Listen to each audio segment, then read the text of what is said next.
Amen. God is awesome. Hindi ko po nakita yung kamay ninyo kanina, pero may I ask lahat po ng na-awaken kahapon, may I see your hands? Oh wow, almost the entire church. Sino sa inyo dito ang feeling mo full battery ka ngayon? Walang lobat-lobat. Pero tayong lahat ngayon ay re-energized. Amen. Busog na busog po ang puso natin. Pati yung notes natin, busog na busog po ba ang notebooks natin?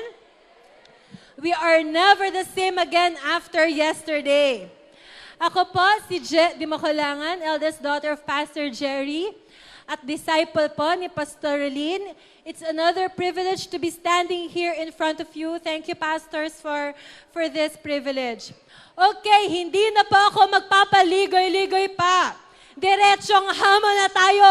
Ang tanong mo sa katabi mo, handa ka na ba? Today's topic is entitled, See It, Say It, Show It. Say it with me. See it, say it, show it. Nung binasa ko to, parang gito ba? See it, say it, show it. Get. So, see it, say it, show it. I love the title na binigay po kay ating Pastor Lynn.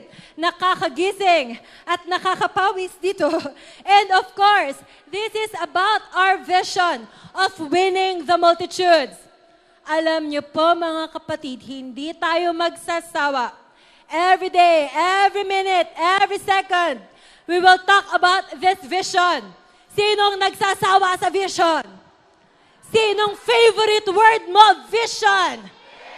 Pati password mo sa Facebook, naging vision na. Naging password ko po yan eh. Talagang feel ko eh. Kailangan magpalit. Naging breakthrough na may password ko. Buti na lang hindi na yun yung password ko ngayon. Sinasabi ko sa inyo. Kasi yun talaga yung laman ng puso mo, hindi mo mapigilan. We're learning and we're getting there. But we're not stopping here. Nag-gets niyo po ba yan? Natututo na tayo, di ba po? Natututo na po tayo, di ba, sa vision? We're getting there. I think we're heading the right direction. But we're not stopping here. Akala po natin, mabilis yung arangkada natin. Pero hey! Sabi mo sa katabi mo, hey! Hindi pa tapos! Sabihin niyo po yan, hindi pa tapos. Yan. Let's read Proverbs chapter 29, verse 18. Proverbs chapter 29, verse 18. We said that we will never stop talking about it. It says in this passage, where there is no vision, the people perish. Alam niyo po, ang isang napakahirap na buhay, yung nagdurusa. Ang hirap magdusa na walang pagkain. Ang hirap magdusa na walang pambayad ng kuryente. Ang hirap magdusa na ang relationships mo ay hindi ayos. Ang hirap magdusa na yung gusto mong makamtan ay hindi mo makuha. Ayaw po natin dito ang magdusa. Individually, as persons, we don't wanna perish. At alam niyo po, as a church, lalo na, we don't want to perish. Sino po dito ang kaisa namin na we don't want to perish? We want life that is bountiful. We want life aligned with Jesus. Kapag daw po wala tayong vision, kapag hindi natin to nilunok, dinamdam, at niyakap, para tayong ganyang picture, bangkang lumalangoy sa tigang na lupa. I don't wanna be in that kind of situation. Buti na lang po, may vision na binigay sa atin si Jesus. Matthew chapter 28, verse 19. Go therefore and make disciples of all nations, baptizing them in the name of the Father and of the Son and of the Holy Spirit. Alam niyo po, ito ay command ng Panginoon. Sana po, by today, tagos na po sa puso natin yan. Kabisado na ng tenga mo yan. Kabisado na rin ng mga mata at ng puso mo mismo. Kahit nakapikit, kaya mo na po siyang i-recite. Parang mensaheng dumadagundong ng paulit-ulit sa inyong mga tenga. Vision, vision, vision. Go, go, go. Ang ating pong paghayo, lagi pong hinahamon ng Panginoon. I said earlier that we're learning. Pero kahapon, nagulat po tayo na meron pa pong hamon to put this to the next level. Sabi po sa verse natin kanina, yung una, when there is no vision, the people perish. Sino sa inyo nagpapasalamat na merong Matthew chapter 28? At yung problema kanina, na where there is no vision, the people perish, nasagot sa Matthew chapter 28. At yan po ang laman ng puso natin. James chapter 1 verse 22. This is the challenge to all of us. But prove yourself doers of the word and not merely hearers who delude themselves. Ang sabi po, merong problema. Pwede tayong magdusa. Pero hey, merong vision. Nasa Matthew chapter 28. But hey, merong sinasabi sa James chapter 1 verse 22 na hindi po sapat na meron lang tayong vision. The challenge here, prove yourselves doers of the word and not merely hearers na niloloko-loko lang daw po ang kanyang sarili. So this is not just about memorizing the vision, mission, goals, purpose, heart, and yung commandments, statements na ating G12. But this is about doing it. Say to your neighbor, this is about doing it. So going back to our title, point number 1. See it and believe it. Isaiah chapter 43 verse 19. You better listen to this, church. We said, see it and believe it. PMIT, get ready, ha? See, I am doing a new thing. Hallelujah! May ginagawa si Lord na bagong bagay. Ito yung bagay na kailan lang natin na-realize, nagsimula lang ito noong 2011. Meron palang new thing na ginagawa ang Holy Spirit sa ating bansa. We thought na masaya na tayo, but see, I am doing a new thing. Now it springs up. Hallelujah! It springs up. Buhay po siya. Itong bagong bagay na nakikita natin, buhay, bumubulwak-bulwak, ang sabi kahapon dun sa ating conference. Do you not perceive it? I am making a way in the wilderness and streams of river in the desert. See, I am doing a new thing. This is the Holy Spirit speaking to us today. That we better see it and believe it because Jesus is doing something in this nation, in this city. Do you not perceive it? That God is doing something new even here at our church? Do you not perceive it? Even sa Iraq? Who would have thought? Sino mag-aakala na tayo pala ay lalabas? At meron palang new thing na pinrepare si Lord? Now we're moving to a bigger place? Do you not perceive it? Can you see it and believe it with us? Na hey, hindi lang pala pang Iraq yung auditorium na yan. Why don't we have our Sunday celebrations there? What do you think? Kasi yung 1,000 na ating goal before the year ends, I think, pang auditorium yun eh. Palagay ko, ang bagay doon, naka-aircon eh. Do you see it? Do you believe it? Kamusta yung ating contributions? Joke lang po. Okay. Alam niyo po, I was sharing, kailan ba tayo? Holiday, nung Thursday, ang sinabi, Okay, sabi po natin na Thursday, nahaman tayo mga SGLs. We better see it and believe it because SGLs, merong ginagawa si Lord and so we're acting on it. So we have to open our eyes. Sino po sa inyo dito ang nabitin kahapon? Medyo nabitin, parang kulang. Medyo nabitin, ganyan. Lalo na yung humabol lang, parang bitin, kulang. Okay. As in, dito yung nabitin doon sa video ni Pastorita. Nakakabitin, no? Ladies and gentlemen, kala mo, we better see it and believe it. We're gonna share it with you today.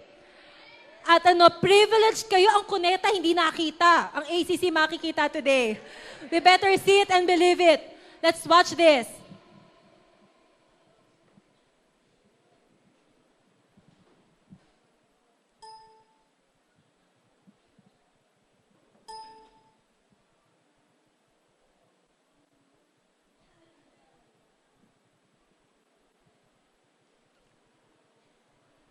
Uulitin po natin, ha? By the way, yung kahapon po pala nangyari, medyo kwento lang. Kaya po siya naputol ay dahil may nakaapak po ng kable. Nagsorry po si Pastor Carlo kay Pastor Rita, pero pinapahatid po niya sa ating lahat na good job daw po ang radicals.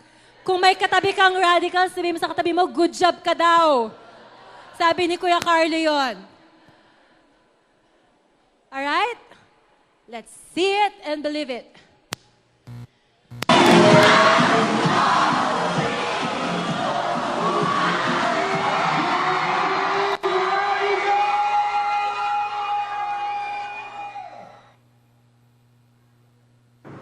Hi, I am Isa Viray. I am the youngest daughter of Pastor Jerry Viray. I am the youth pastor of All for Christ Church. And I am here to share with you the great things the Lord is doing sa youth ministry namin. Before we entered into the G12 vision, ang average attendance ng young people namin ay 30 to 50. Pag may umattend to 50 plus na youth, wow, breakthrough na yon. Meron din kaming cell groups noon sa PUP pero 2 o 3 lamang. Until an awakening happened. Year 2011, during our first ever encounter sa ACC, Pastor Carlo prayed for us and challenged us to go and make disciples and to reach out to the campuses near our area. Di ko malilimutan yung prayer niya when he laid his hands on me. He said, "You will be used by God to reach out to thousands of young people of your generation." At that very moment, I believed his words and I know God was about to do a mighty work sa youth ministry namin sa church.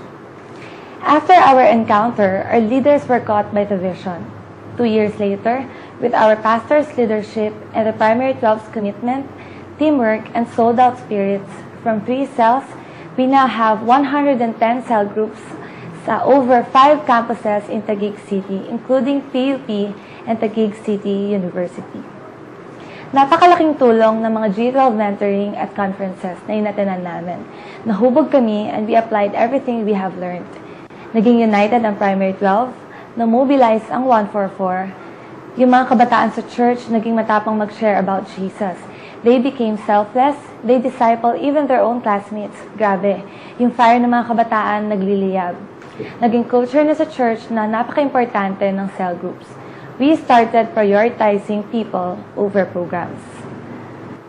Yung dating youth fellowship na ginagawa namin every month, naging weekly celebration na siya. From aalog-alog na 50 young people, naging 500 radical young people for Jesus. And just recently, this July, we had our campus conquest. Yung dating 10 to 20 VIPs per celebration, naging 1,300 plus VIPs in just 3 weeks. Ngayong August, we received a word from the Lord in 2 Kings 6:1-2. It says, "See, the place where we dwell under your charge is too small for us. Let us go to the Jordan, and each of us get there a log, and let us make a place for us to dwell there." And he answered, "Go." With God's confirmation, we did the great crossover. We now hold our youth service called IROC at Taguig City University Auditorium every Thursday kasi hindi na kami nagkakasya sa church. At mas nilapit namin yung venue sa mga estudyante para mas marami pang win para kay Lord. Grabe ang pagkilos ni Lord.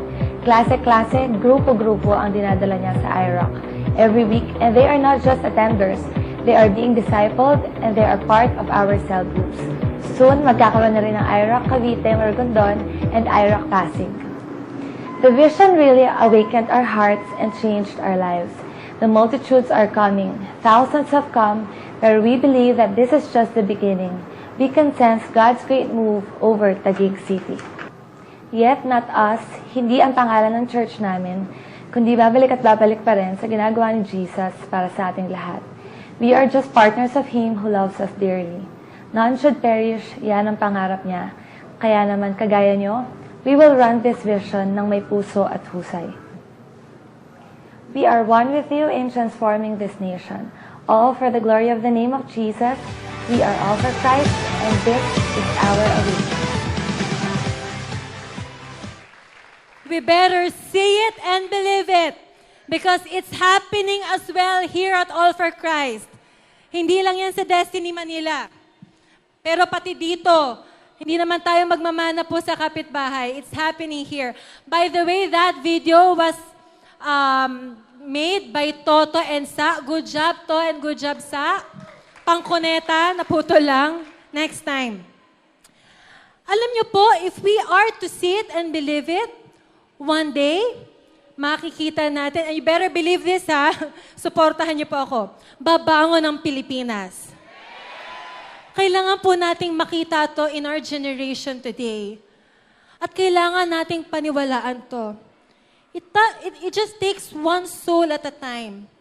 Kung yung buong umaten ng Cuneta Astrodome kahapon, pag-uwi ay nahamon kahit tigi-tigisa lang in just 1 week, alam niyo po, itong paparating na linggo, it's an additional 8,000 souls for Jesus. We gotta see it and believe it because one day, yung bansang pinakamamahal natin, babangon yan. Just like an eagle. And we will see it in this generation. Point number 2. Say it and share it. Say it and share it. In the book of 2 Timothy chapter 4 verse 2, ito po ay liham na ibinigay po ni Apostle Paul kay Timothy. At si Timothy ay ang isa sa kanyang pinakamamahal na disciples.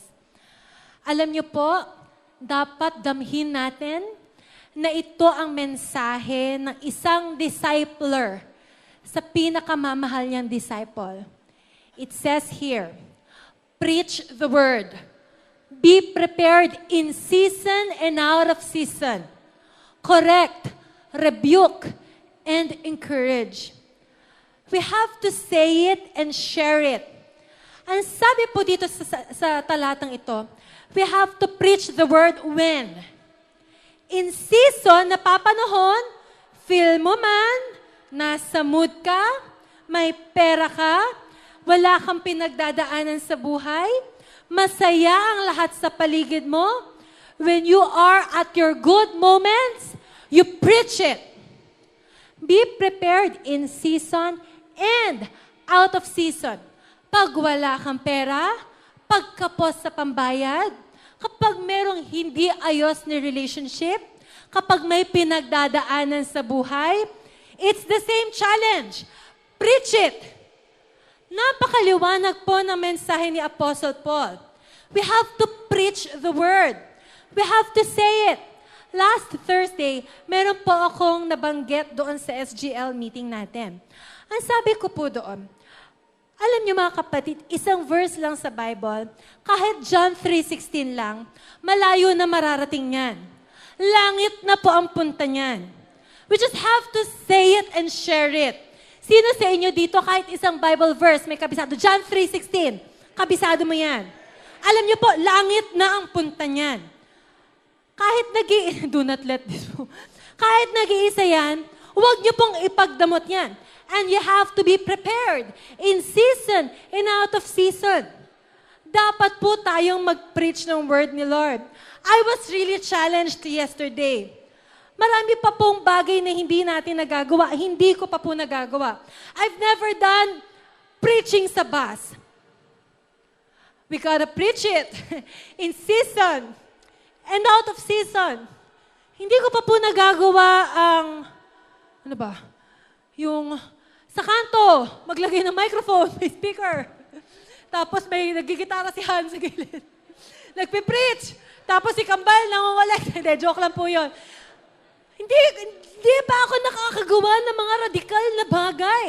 Ang sabi dito, church, we have to preach it in season and out of season. We just have to say it and preach it. We're not yet there. Wala pa po tayo nagagawa. We call ourselves radicals, but are we really radicals?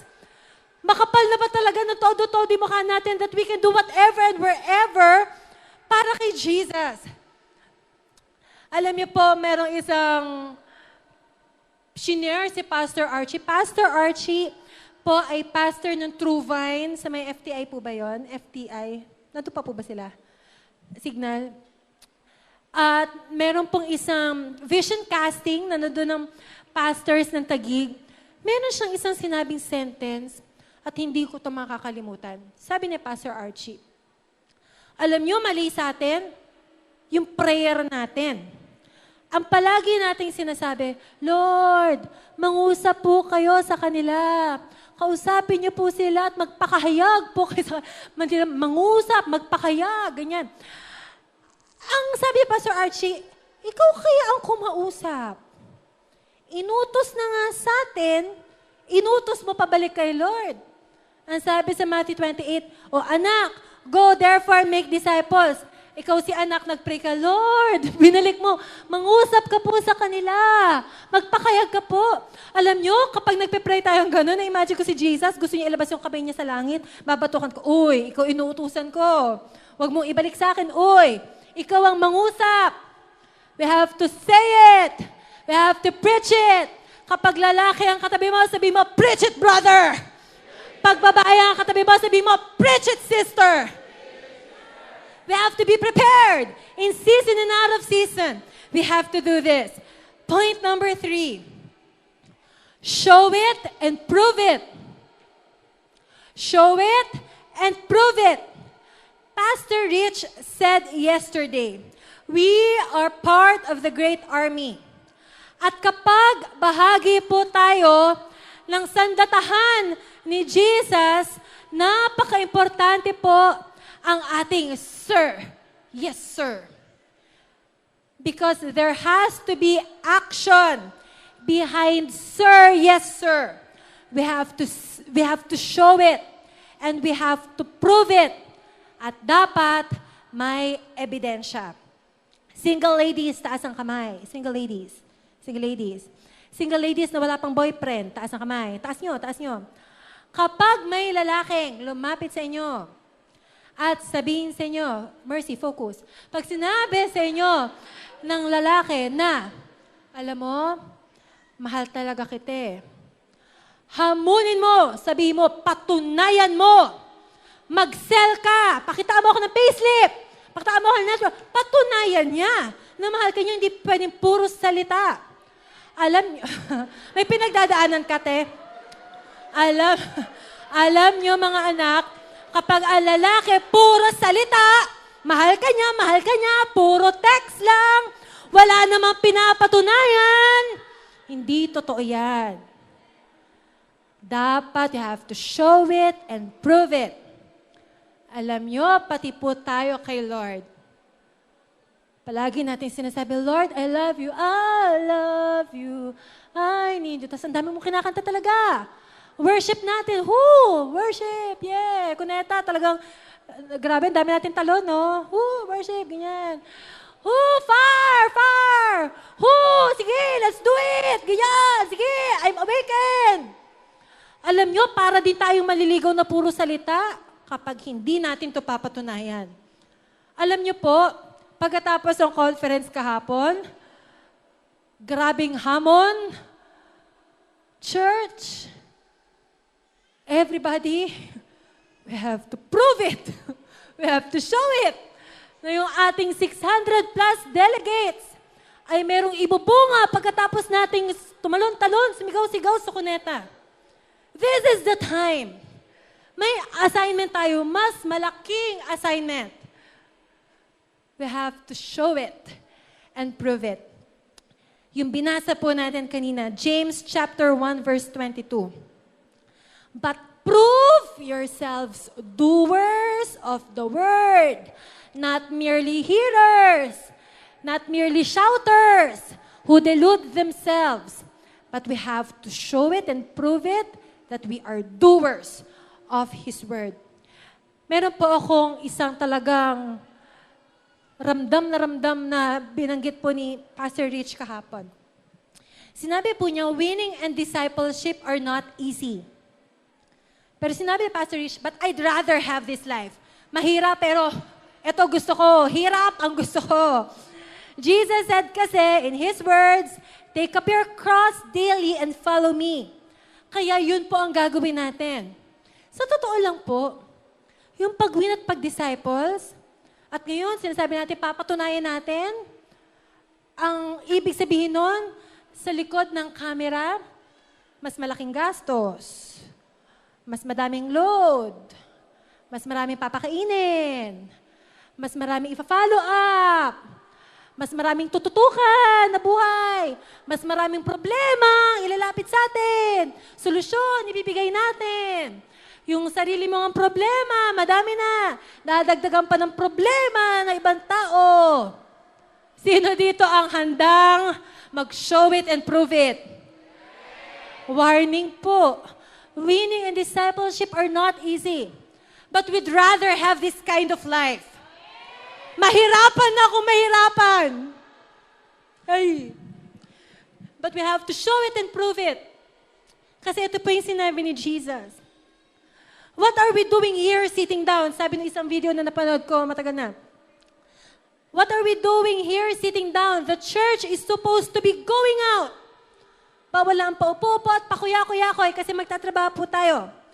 The church is not supposed to be planted. It should be deployed. Ibang-iba po talaga ang kultura ng ating paglakad ngayon sa vision. Ika nga po ni Pastor Rafi Panlilio, sorry po, medyo pa ulit-ulit kasi talagang nag-minister talaga siya sa akin. Sabi niya, ilang milyong tao na po ang Pilipino? 100 pa Sabi ni Pastor Rafi Panlilio. Nasaan yun? Ayan, ilan na? 100 million, no? Ang dami-dami na pong Pilipino, tama po ba? Feeling ko nga po yung 1 million doon nasa Bikutan tuwing Monday eh. Grabe talaga traffic sa kapag grabe talaga isang araw, nakapila. Ano ba yun? Sinusundo namin si Tep. Wagas talaga yung pila doon sa UV Express. Alam nyo, every Monday morning, pwede ka mag-sell doon eh. Sa mga kapila mo doon sa UV Express. Hanggang makarating kayo ng Makati, nakapag-sell. Joke lang po. Ang sabi ni Pastor Rafi, sabi mo sakto mo, 100 milyong Pilipino? Wala kang ma-invite? Ano ba naman yan? Sabi ni Pastor Rafi. Talagang naramdaman ko, na-imagine niyo po ba yung boses ni Pastor Rafi? Yung yung malunggay, siya yun. Grabe, sabi, nga naman, 100 milyong Pilipino. Hindi pwedeng wala tayong ma-invite. Walang dahilan dito na wala na tayong ma-invite. Kasi napakadami na po natin. Kaya kailangan po natin ngayon patunayan talaga. Mayroong isang verse sa Bible, hindi kaya nalagay dyan. 3 John chapter 1 verse 4. Ito po ay sinabi ni John noong nakita niya na ang kanyang church ay sumusunod kay Lord. I have no greater joy than to hear my children walk in truth. Sana itong joy na ito ay talagang maging output ng lahat ng labor natin kay Lord. Alam niyo po, kahapon, noong tayo ay nag-conference, and na-awardan tayo noong Most Fruitful Pastor Award. Talaga pong recognition siya na matagal nating pinangarap. Grabe, iba sa inyo. Kulang na lang, pati aso nyo, ipa-register nyo para lang ma-meet natin yung 600. Talagang, we pushed ourselves. At kahapon, Daddy, kung tama ang aking pakiramdam, na you have no greater joy than yesterday, seeing the fruit of your labor na, wow, kailan lang, we're not like this. And yung sa 3 John, I have no greater joy than to see my children walking in truth. At sana, palagi nating marinig itong verses na to. Yesterday, when we received that recognition, of course, God deserves all our praise. Can you just give Him one clap offering today? It's about Jesus. It's not about us. Amen. Pero alam niyo mga kapatid, after yesterday, pagka-uwi ko, nagpe-pray ako. Ako na lang mag-isa.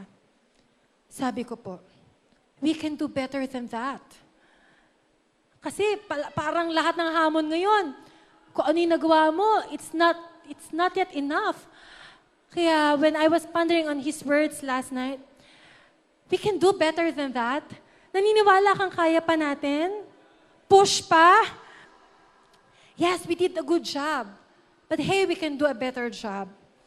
Napaka-energized natin and we were so fully charged. But after this, Meron kakaibang booster po na isinaksak sa ating sistema that we're taking this to the next level. As I close today, pwede po ba tayo magkaroon ng dare game? Okay lang po ba? Let's dare together. Are you ready? Are you ready? We will dare one another and maging hamon po ito sa bawat isa sa atin to take it to the next level. May I see the hands? Mga Abraham ng church. Abraham, taas ang kamay. Pwede po bang tumindig? Abraham, mga tatay ng ating church. Yeah! Come on! Come on! Come on! Come on! Ang dami nila. Men of vision na pala. Wow! Not Abraham's pala. But these are our men of vision. Pwede po ba tayo mag-dare ngayon? Ready po kayo? Sama-sama po tayo, ha? What about winning? Yung inyong mga kainuman, hindi po. Hello? What about winning? Kunwari, sorry po, kasi ito para talagang, pag nakikita ko pala, pag naglalakad po talaga ako dyan, nanghihinayin po talaga ako doon sa mga nakatambay, hindi nakatambay, yung mga naghihintay na tricycle drivers. What about winning the entire BT Poda Association? Parang walang nag-dare. What about winning yung mga asawa po ng mga kababaihan nasa paligid natin? Kuya Beckel, nakita kita. Thank you, Kuya Beckel. Kuya Beckel, humahataw yan recently, ha? Good job, Kuya Beckel. Let's take it to the next level, men of vision. We dare you! Be the men of vision! That's your name! Let's not take this sitting down, but let's move forward. You have so many potentials inside you. Let's do this. Kapag may katabi ka pong Abraham, ay men of vision, sabihin nyo nga po dyan, I dare you! Makakaupo na po kayo. Hindi po, how dare you? Pwede ko po bang maanyayahan ang lahat ng mga women of vision? Ay, pinangalanan ko na po kayo. Women of vision, rise up!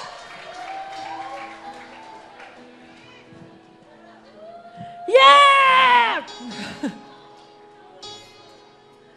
Can we have a dare today? What about winning your kapitbahay and kaamiga? Alam niyo po, sumasakit ang puso ko. Dumadami na po ang nagzuzumba sa Walter Mart. Ang dami-dami na po talaga nila. Patunay lang po yun na hindi naman talaga 101% busy ang mga nanay. They can find time for themselves nga eh. Nakakapag-zumba nga sila eh. I dare you, women of vision! What about winning your mga kaamiga? Your friends, your neighbors. We cannot sit down. Kapag may katabi ka pong woman of vision, tingnan niyo po sa mata, okay lang po yan. Ngayon lang po yan.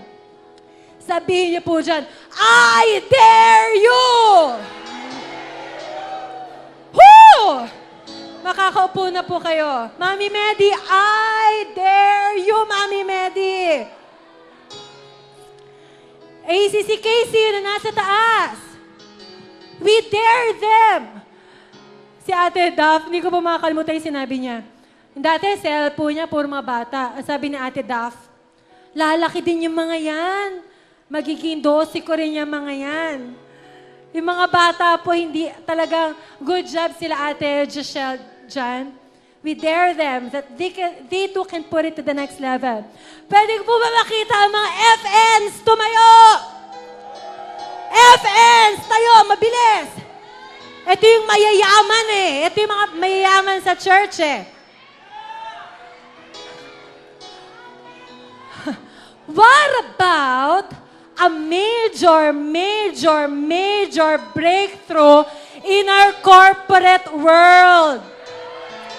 Hindi po aahon ng bansang Pilipinas kung yung malalaking business corporations natin, hindi Kristiyano yung nakaupo dyan.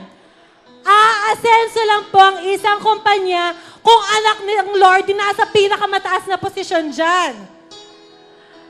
Let's have this major breakthrough. Inunahan na po ni Lord yan sa venue. Dapat na po tayong kumilos. Including myself. Ate Tep, nasan ka? I dare us. Nasan ka? APM pala siya. I dare us, Ate Tep. We will do something. This is a challenge for myself too. Kapag may katabi kang FN, tingnan mo sa mata, sigawan mo. Ito, kanina kasi medyo ano tayo, medyo careful tayo kasi mga nanay, tatay natin yan. Ito, sigawan mo yung FN mo. Sabi mo, tingnan mo. Sabi mo, I dare you! Woo! Upo, FNs.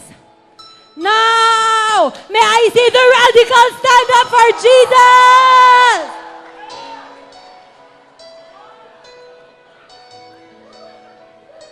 Ito na yung PMIT, please show me the pictures. What about doing IRAC sa Cuneta Astrodome? Nakita na sa vision ni Pastorite. Kagabi, yun na yung word na binigay sa kanya ni Lord eh. At pag nakita na sa vision, malapit na po yun sa katotohanan eh. I dare you, radicals! Meron pa tayong mga classrooms na hindi napapasok. Bawal ang paupo-po. Huwag niyo sabihin sa akin may thesis kayo. Itabi niyo yung thesis niyo. Unahin niyo to. I dare you. Let's do this. Harapin mo yung katabi mong radical. Ito yung pinakamalakas sa sigaw dyan, ha? Pwedeng sigaw-sigawan yan, eh. Joke lang. Sabihin mo dyan, I dare you. Show it and prove it. Let us not become merely hearers lang of the word. But we have to prove it this time. Makakaupo na po kayo. Konting na lang. Meron pong kanta na patawarin niyo ako sa gagawin ko.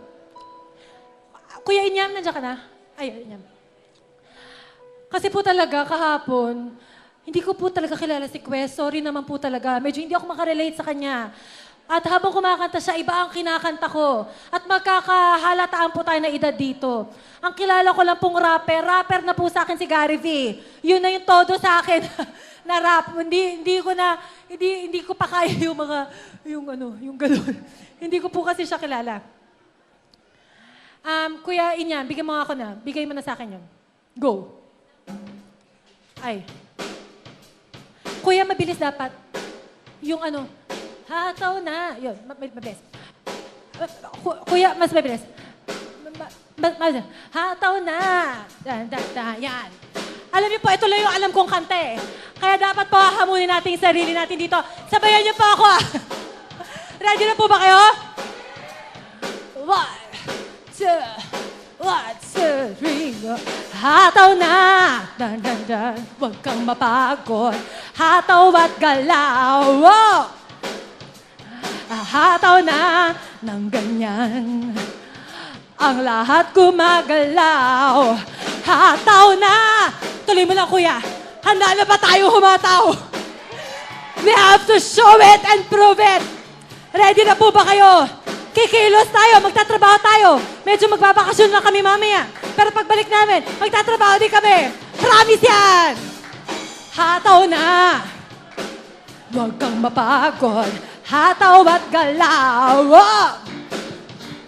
Hataw na ng ganyan. Ang lahat gumagalaw.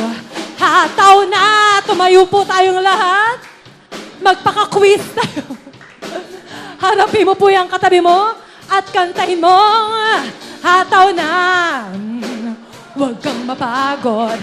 Hataw at galaw. Oh! Hataw na ng ganyan. Ang lahat gumagalaw. Hataw na. Pwede ba umupo ulit ang lahat? Sorry naman po. Upo ulit. Pwede bang manatiling nakatayo ang men of vision? At kakantahan natin sila as we dare them. 1, kantahan natin sila. Tingnan niyo po sila. Hataw na. Huwag kang mapagod. Hataw at galaw. Hataw na ng ganyan. Sabi mo, ang lahat gumagalaw. Hataw na. Women of Vision, pwede ba tumayo? As we dare you today. Kakantahan natin sila nang hindi napapagod. 1, 2, 3, go! Hataw na! Huwag kang mapagod.